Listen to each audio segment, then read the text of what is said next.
Hello বন্ধুরা, কেমন আছো সবাই? আশা করি সবাই খুব ভালো আছো। আমাদের আরও একটি মিনি ব্লগে তোমাদের সকলকে স্বাগত। আজকে বাড়িতে বানিয়েছিলাম নিরামিষ লাল লাল ঝাল ঝাল আলুর দম। আলুর দম বানানোর জন্য কড়াই গরম করে দিয়ে দিলাম সর্ষের তেল, তেজপাতা, শুকনো লঙ্কা, ফোড়ন। ফোড়ন ভাজা হলে দিয়ে দিতে হবে আলুগুলো, আর একটু লবণ হলুদ দিয়ে আলুগুলোকে ভেজে নিতে হবে।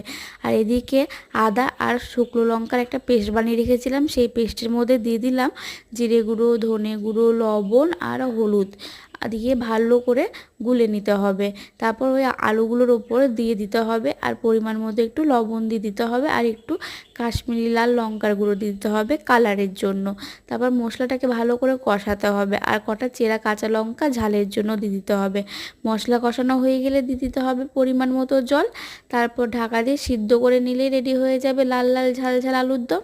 এরকম মিনি ব্লগ দেখার জন্য সাবস্ক্রাইব করো, আর পরিমাণ মতো একটু চিনি দিয়ে দিতে হবে, স্বাদটা ব্যালেন্স